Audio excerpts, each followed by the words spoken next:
नगर कीर्तन ਦੇ ਵਿੱਚ ਸ਼ਮੂਲੀਅਤ ਕਰਨ ਦੇ ਲਈ ਇਹ ਦਰਬਾਰ ਸਾਹਿਬ ਪਹਿਲਾ ਜੋ ਸਰਪੰਚ ਸਾਹਿਬ ਹੈ ਸਰਕਾਰਿਓ ਲਾਂਸਾ ਜੀ ਨੂੰ ਬੇਨਤੀ ਹੈ ਬਨਾਲ ਪਾਤਸ਼ਾਹ ਜੀ ਦਾ ਥੋੜਾ ਖੁਲਾ ਦੇ ਭਾਜੀ ਵੀਰ ਜੀ ਮੇਰੀ ਬੇਨਤੀ ਹੈ ਸੰਗਤ ਨੂੰ ਤੇ ਗੁਰੂ ਸਾਹਿਬ ਦੇ ਸਤਿਕਾਰ ਨੂੰ ਪਿੱਛੇ ਰਹਿਣਾ ਵੀਰ ਜੀ ਨਰਿੰਦਰ ਭਾਜੀ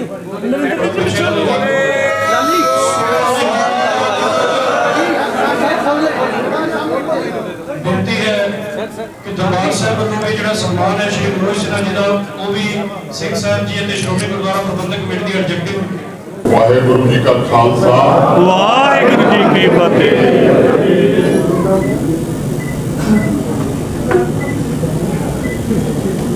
सबसे पहले मैं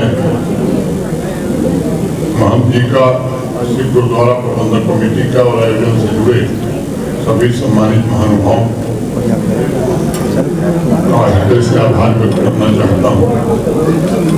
मुझे इस गौरवपूर्ण सम्मान इस गौरवपूर्ण समारोह में उपस्थित होने का अवसर मेरे लिए परम सौभाग्य का विषय भी है। गुरु तेग बहादुर जी के 350वें शहीदी दिवस के अवसर पर आयोजित नगर कीर्तन कार्यक्रम में मैं पूज्य गुरु जी को अपनी श्रद्धांजलि अर्पित करता हूँ तथा उनके चरणों में शीश नवाता हूँ। पिछले लगभग 1 महीने से जिस प्रकार देश के अलग अलग हिस्सों में गुरु तेग बहादुर जी के आदर्शों को केंद्र में रखते हुए कार्यक्रम आयोजित हो रहे हैं, मैं उनसे गुरुओं की विशेष कृपा मानता हूँ और इसलिए आज मैं सभी 10 गुरुओं के चरणों में शीश झुकाकर उन्हें नमन करता हूँ। मित्रों, अगर देश में पराक्रम, त्याग, बलिदान और परोपकार की प्रतिमूर्तियां देखनी है तो हमारे सिख गुरुओं को के स्मरण से वो ख्वाहिश उन सबकी पूरी हो जाती है। भक्ति और आदर्श के मार्ग पर चलने के लिए पूरे समाज को प्रेरित किया। मुगलों के अत्याचारों के खिलाफ हिंदी चादर बनकर गुरु तेग बहादुर जी खड़े हो गए और उन्होंने सुनिश्चित किया कि हर एक नागरिक अपनी मर्जी से जीने का हक प्राप्त कर सके और मां भारती की अस्मिता और मान सम्मान सदैव बरकरार रहे। गुरु तेग बहादुर जी के बलिदान ने साबित कर दिया था कि हजारों वर्षों से हमारी संस्कृति में मौजूद त्याग की भावना ने इस महान सभ्यता के मूल्यों को सदैव जीवंत रखा है। और इसीलिए तो हमारे यहाँ कहा भी जाता है कि यूनान मिस्र रोमा सब मिट गए जहाँ से अब तक मगर है बाकी नामों निशान हमारा। कुछ बात है कि हस्ती मिटती नहीं हमारी, सदियों रहा है दुश्मन और जमाना।